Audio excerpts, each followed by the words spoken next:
No silêncio de uma manhã de 1863, em Battle Creek, uma mulher pequena e frágil segurava a pena com mãos que tremiam não de medo, mas de revelação divina. Ellen Gould White havia acabado de receber uma visão que cortaria como espada através dos séculos, uma advertência que ecoaria pelos corredores do tempo até nossos dias. Ela escreveu: fé sem obediência é presunção. 4 palavras simples, uma sentença que caberia na palma de uma mão. Mas naquele momento, Ellen sabia que havia tocado o âmago de uma verdade que destruiria a complacência de milhões. Esta não era apenas uma observação teológica, era um grito profético que atravessava o véu entre o céu e a terra. Nos Testemunhos para a Igreja, volume 2, página 161, ela expandiu esta revelação. Muitos professam ter fé em Cristo e creem que Ele é o Salvador do mundo, mas não têm a obediência que Deus requer. Suas palavras carregavam o peso de visões, onde ela contemplara multidões, marchando confiantes em direção à perdição, cantando hinos de vitória, enquanto pisoteavam os mandamentos de Deus. Ellen viu algo que fez seu coração sangrar. Viu igrejas lotadas de pessoas sinceras, genuinamente convictas de sua salvação, que haviam transformado a graça em uma licença para a desobediência. Viu rostos radiantes proclamando sua fé, enquanto suas vidas negavam cada palavra que confessavam. Ela contemplou o grande engano dos últimos dias. Uma fé que exigia nada, uma salvação que custava tudo a Cristo e nada ao pecador. A presunção. Ela escreveu em O Grande Conflito, página 560, é um dos estratagemas mais bem-sucedidos de Satanás. Ellen havia visto, em visão panorâmica, como o inimigo das almas usaria a própria doutrina da salvação pela fé como uma armadilha. Transformaria a libertação em escravidão, a esperança em ilusão, a segurança em perdição. Ela observou gerações futuras que abraçariam uma teologia mutilada, onde Cristo seria apenas um seguro contra o inferno, não um Senhor a ser obedecido. Viu púlpitos proclamando uma graça que não transforma, uma salvação que não santifica, uma fé que não produz frutos. E seu coração se partiu. Esta frase, fé sem obediência é presunção, não, nasceu de especulação teológica, nasceu de visões, onde Ellen contemplou o destino eterno de almas preciosas que morreram abraçadas a uma mentira dourada. Nasceu do amor de uma profetisa que preferiu ser odiada por dizer a verdade a ser amada por repetir mentiras reconfortantes. Hoje, mais de 150 anos depois, sua advertência ecoa nos ventos do tempo, ignorada pela multidão, desprezada pelos sábios, mas gravada no coração daqueles que têm ouvidos para ouvir. Ellen White não chegou a esta conclusão através de debates teológicos ou estudos acadêmicos. Ela a recebeu diretamente das visões que Deus lhe concedeu, revelações que a transportavam além do véu da mortalidade para contemplar realidades eternas. Em Primeiros Escritos, página 71, ela descreve uma dessas experiências transformadoras. Vi que muitos estão enganando a si mesmos, pensando que o Senhor operará por eles, quando eles mesmos nada fazem. A profetisa havia sido levada em visão até o santuário celestial, onde contemplou a obra intercessória de Cristo. Mas o que mais a impressionou não foi a magnitude do sacrifício divino, foi ver quantos na terra presumiam sobre essa graça, sem permitir que ela os transformasse. Vi anjos chorando. Ela registrou em seus manuscritos, porque almas preciosas estavam sendo perdidas por presumirem sobre a misericórdia de Deus. Ellen observou, com clareza profética, como Satanás havia desenvolvido sua obra-prima de engano. O inimigo não precisava mais levar as pessoas a negarem Cristo abertamente. Era muito mais eficaz convencê-las de que podiam tê-lo como Salvador, enquanto rejeitavam sua senhoria. Em Mensagens Escolhidas, volume 1, página 374, ela escreveu: Satanás constantemente procura apresentar a religião como consistindo em profissão ao invés de princípios vitais. A visão revelou-lhe congregações inteiras, vivendo uma contradição espiritual devastadora. Pessoas que choravam de emoção durante hinos sobre o Calvário, mas que saíam dos templos para viver como se os 10 mandamentos fossem sugestões opcionais. Pastores pregando um Cristo que salva na cruz, mas que não governa na vida diária. Teólogos construindo doutrinas elaboradas que separavam artificialmente a justificação da santificação, como se Deus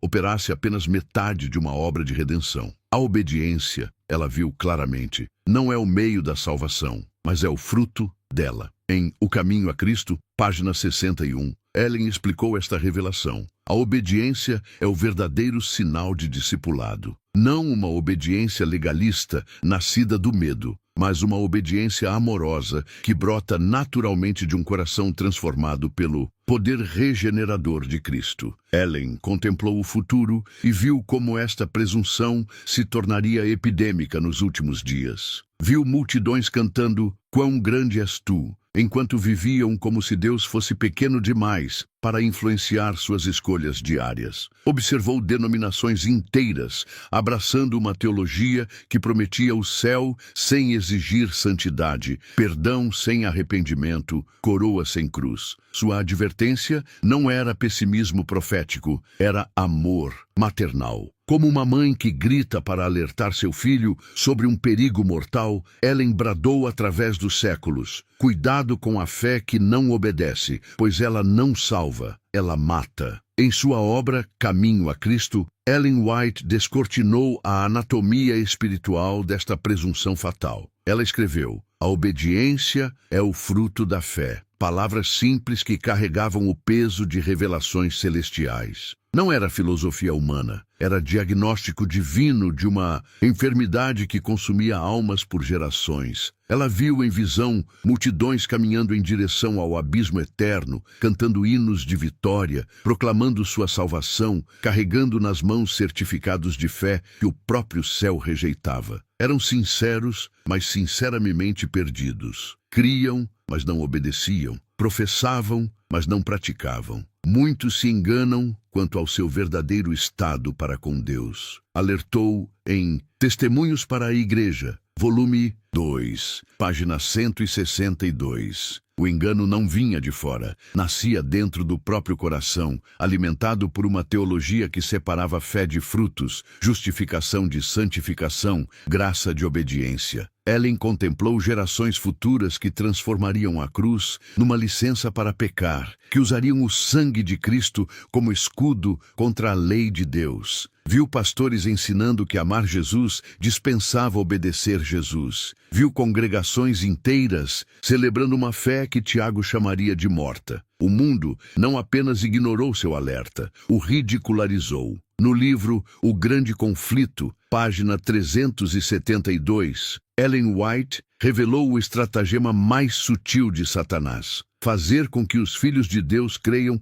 que podem entrar no reino sem a transformação do caráter. Era a mentira original do Éden, revestida de linguagem cristã. Podeis ser como Deus, sussurrava o tentador, sem obedecer como Deus ordena. Ela viu que nos últimos dias esta presunção atingiria seu ápice. Denominações inteiras construiriam seus fundamentos sobre a areia movediça de uma fé divorciada da obediência. Pregadores subiriam aos púlpitos anunciando um evangelho mutilado, cruz sem lei, graça sem santidade, céu sem santificação. Há uma grande diferença entre supor a religião e possuí-la realmente. Escreveu em Testemunhos para a Igreja, volume 4, página 147. Suas palavras ecoavam como martelos celestiais, quebrando ilusões que gerações futuras construiriam sobre fundamentos falsos. Ellen viu que muitos diriam: Senhor, Senhor, não profetizamos nós em teu nome? Mas o Cristo que ela conhecia responderia: Nunca vos conheci. Apartai-vos de mim, vós que praticais a iniquidade. Não por falta de fé, mas por fé sem obediência, por presunção disfarçada de devoção. Sua A advertência queimava como fogo. Fé que não obedece não é fé, é rebelião mascarada de religião. Em Mensagens Escolhidas, volume 1, página 366, Ellen White desvendou a raiz desta presunção mortal. A verdadeira fé se apodera dos méritos de Cristo, mas nunca presume receber a salvação enquanto vive em desobediência. Ela havia penetrado no coração do engano, uma fé que reivindicava Cristo, mas rejeitava sua autoridade. Suas visões revelaram gerações que transformariam a justificação pela fé numa doutrina de conveniência. Multidões gritariam somente a fé, enquanto pisoteavam os mandamentos do Deus que diziam amar. Era a apostasia mais refinada, não a negação de Cristo, mas a mutilação de seu caráter. Satanás inventou o plano de separar a fé das obras. Ela escreveu em Mensagens Escolhidas, volume 1, página 364. O inimigo não precisava destruir a igreja, bastava corromper seu entendimento da salvação, bastava convencer os crentes de que amar a Jesus dispensava obedecer a Jesus. Ellen viu denominações inteiras construindo altares à graça, enquanto ofereciam sacrifícios à desobediência. Viu teólogos criando sistemas que separavam justificação de santificação, como se Deus fosse esquizofrênico em seus propósitos. Viu a cruz sendo transformada numa licença para pecar, em vez de poder para vencer o pecado. O mundo não apenas ignorou, abraçou a heresia com fervor religioso. O Desejado de Todas as Nações, página 668, registra sua compreensão mais profunda. Cristo não veio para abolir a lei, mas para demonstrar como ela podia ser obedecida. Ellen havia visto o Calvário não como o fim da obediência, mas como seu início glorioso. A cruz não era escape da lei, era poder para cumpri-la. Suas visões mostraram que os últimos dias testemunhariam uma igreja que professaria Cristo, mas rejeitaria seu exemplo. Multidões cantariam sobre seguir Jesus enquanto corriam na direção oposta. Era a ilusão final, uma cristandade sem cristianismo, uma fé sem fidelidade. A obediência a Deus é liberdade verdadeira, declarou em O Maior Discurso de Cristo, página 82. Mas ela viu gerações futuras que chamariam esta liberdade de escravidão, que transformariam a lei de Deus numa prisão em vez de palácio. Ellen contemplou o paradoxo trágico, uma era que conheceria mais sobre Jesus do que qualquer geração anterior, mas que o obedeceria menos do que os pagãos. Viu seminários teológicos formando ministros especialistas em explicar por que não precisavam obedecer ao Deus que diziam servir. Era a apostasia omega, não a negação da fé, mas sua redefinição. Não a rejeição de Cristo, mas sua domesticação. Uma fé que salvava de tudo, exceto da obediência que Cristo exigia. Em O Grande Conflito, página 612, Ellen White contemplou a cena mais solene da história humana. Quando terminar a obra do juízo investigativo, o destino de todos terá sido decidido para vida ou morte. Ela havia vislumbrado o momento em que a misericórdia se calaria para sempre, quando cada nome seria selado na eternidade. Suas visões revelaram um tribunal celestial em sessão permanente desde 1844. Livros sendo abertos, vidas sendo pesadas, profissões de fé sendo testadas pela realidade da obediência. Era a auditoria divina, não de palavras, mas de obras, não de credos, mas de caráter. Primeiros Escritos, página 280, registra sua visão aterrorizante. Vi que muitos negligenciavam a preparação necessária, esperando que o tempo de angústia os preparasse. Ellen observara multidões que adiavam a santificação como se fosse uma conta que podia ser paga no último momento. O mundo dormia enquanto o juízo prosseguia em silêncio. Cada manhã, nomes eram chamados perante o trono. Cada noite, destinos eram selados. E a humanidade continuava sua dança frenética rumo ao abismo, ignorando que seus prontuários celestiais estavam sendo examinados página por página. Era a ironia suprema. Julgamento universal acontecendo na mais absoluta invisibilidade. Testemunhos para a Igreja, volume 5, página 211, preserva sua advertência mais urgente. Estamos vivendo no tempo do juízo, no solene período em que se decide o destino eterno de cada alma. Ellen havia penetrado no segredo mais bem guardado do universo. O tempo estava se esgotando, mas ninguém parecia perceber. Suas visões mostraram um mundo que medicalizaria a espiritualidade, que transformaria a preparação para a eternidade numa questão de terapia psicológica. Ela viu gerações que falariam sobre cura interior enquanto negligenciavam a purificação do caráter. Viu uma cristandade que trocaria a santificação pela autoestima. A obra de purificação da Igreja está apenas começando, declarou em Testemunhos para a Igreja, volume 1, página 19. Mas Ellen contemplou épocas futuras em que esta purificação seria rejeitada como perfeccionismo, em que a busca pela santidade seria ridicularizada como fanatismo. Ela viu denominações que prefeririam crescer em números a crescer em santidade. Viu líderes que escolheriam popularidade em vez de pureza, que transformariam o evangelho numa mercadoria de consumo espiritual. Era a prosperidade sem propósito, o crescimento sem caráter. O juízo prosseguia, inexorável. E a Igreja, que deveria preparar o mundo para este momento, estava perdida em seus próprios labirintos de conveniência teológica. Primeiros Escritos, página 279, registra a visão mais arrepiante de Ellen White. Vi o tempo de angústia tal como nunca houve. As nações estavam iradas e chegara o tempo dos mortos serem julgados. Ela havia testemunhado o momento em que a terra seria sacudida como uma folha no vento, quando governos entrariam em colapso e a própria natureza se rebelaria.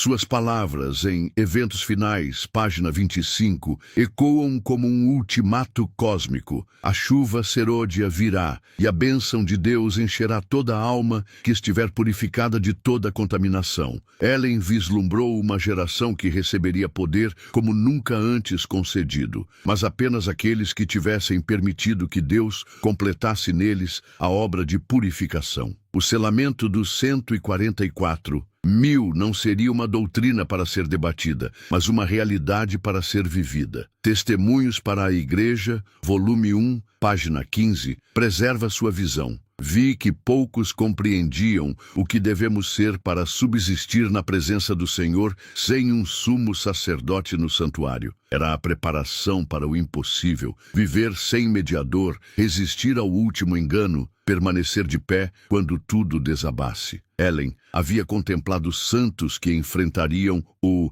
decreto de morte cantando, que veriam Deus face a face, enquanto o mundo se consumia ao seu redor. A última geração seria testada como nenhuma outra na história. O Grande Conflito, página 635, contém as palavras finais de Ellen White sobre o destino humano. Quando ele deixar o santuário, trevas cobrirão os habitantes da terra. Naquele tempo terrível, os justos devem viver à vista do Santo Deus sem intercessor. Era o momento que ela havia temido e aguardado, quando a misericórdia finalmente se calaria. Sua última visão profética contemplou dois grupos: aqueles que receberiam o selamento de Deus e aqueles que receberiam a marca da besta. Não haveria meio termo, não existiriam neutros. Mensagens Escolhidas, volume 2, página 75, registra: logo Deus terá um povo sobre a terra que manterá a Bíblia e a Bíblia só. Ellen